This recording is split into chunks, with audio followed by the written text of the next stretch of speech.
जय माता दी प्रिय भक्तों, स्वागत है आप सभी का हमारे चैनल ओम रस पर।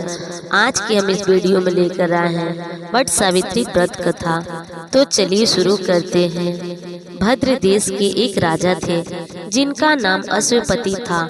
भद्र देश के राजा अश्वपति की कोई संतान न थी। उन्होंने संतान की प्राप्ति के लिए मंत्रोच्चारण के साथ प्रतिदिन 1,00,000 आहुतियाँ दी।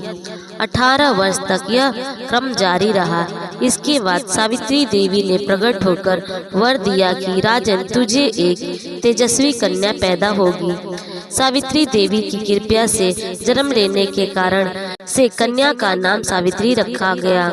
कन्या बड़ी होकर बेहद रूपवान हुई। योग्य वर न मिलने की वजह से सावित्री के पिता दुखी थे। उन्होंने कन्या को स्वयं वर तलाशने भेजा। सावित्री तपोवन में भटकने लगी। यहाँ साल्व देश के राजा भूमध्यसेन रहते थे, क्योंकि उनका राज्य किसी ने छीन लिया था। उनके पुत्र सत्यवान को देखकर सावित्री ने पति के रूप में उनका वरण किया। ऋषि राज नारद को जब यह बात पता चली तो वह राजा अश्वपति के पास पहुँचे और कहा कि हे राजन, यह क्या कर रहे हैं आप? सत्यवान गुणवान है, धर्मात्मा है और बलवान भी है, पर उसकी आयु बहुत छोटी है। वह अल्प आयु है। 1 वर्ष बाद ही उसकी मृत्यु हो जाएगी।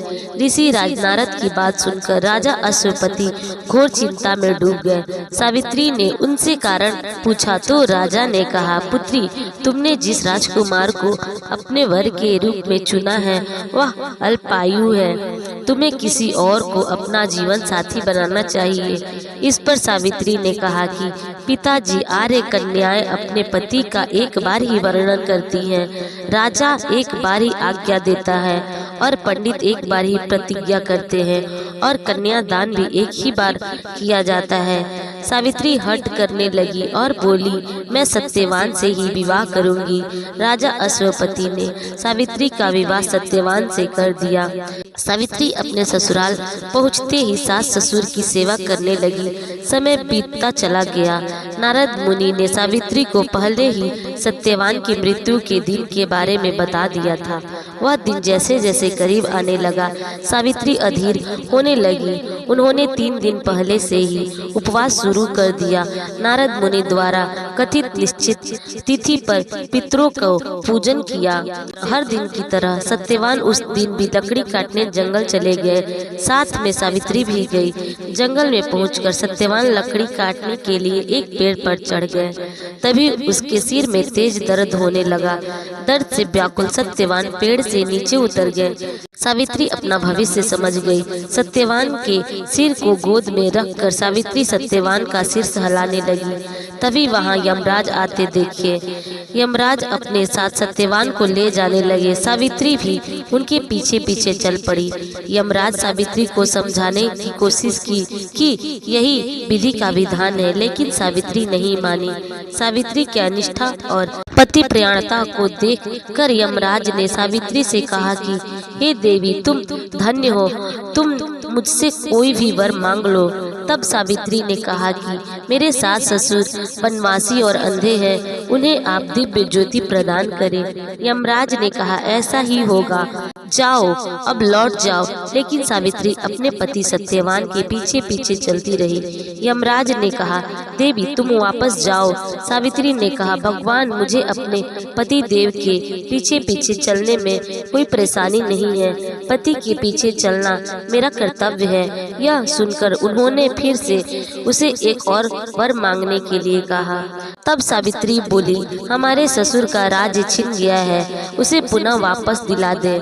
यमराज ने सावित्री को यह वरदान भी दे दिया और कहा, अब तुम लौट जाओ। लेकिन सावित्री पीछे पीछे चलती रही। यमराज ने सावित्री को तीसरा वरदान मांगने को कहा। तब इस पर सावित्री ने 100 संतानों और सौभाग्य का वर मांगा। यमराज ने इसका वरदान भी सावित्री को दे दिया। सावित्री ने यमराज से कहा कि प्रभु मैं एक पतिव्रता पत्नी हूँ और अपने मुझे पुत्रवती होने का आशीर्वाद दिया। यह सुनकर यमराज को सत्यवान के प्राण छोड़ने पड़े। यमराज अंतर्ध्यान हो गए और सावित्री उसी वट वृक्ष के पास आ गई जहाँ उसके पति का मृत शरीर पड़ा था। सत्यवान जीवित हो गया और दोनों खुशी खुशी अपने राज्य की ओर चल पड़े। दोनों जब घर पहुँचे तो देख के माता पिता को दिव्य ज्योति प्राप्त हो गई। इस प्रकार सावित्री सत्यवान चिरकाल तक राज्य सुख भोगते रहे। अतः पतिव्रता सावित्री के अनुरूप की प्रथम अपने सास ससुर का उचित पूजन करने के साथ ही अन्य विधियों को प्रारंभ करे। वट सावित्री व्रत करने और इस कथा को सुनने से उपवासक के वैवाहिक जीवन या जीवन साथी की आयु पर किसी प्रकार का कोई संकट आया भी तो वह टल जाता है। भक्तों, अगर आपको यह वीडियो पसंद आई हो तो हमारे चैनल को लाइक करें, शेयर करें और सब्सक्राइब करना ना भूलें। धन्यवाद।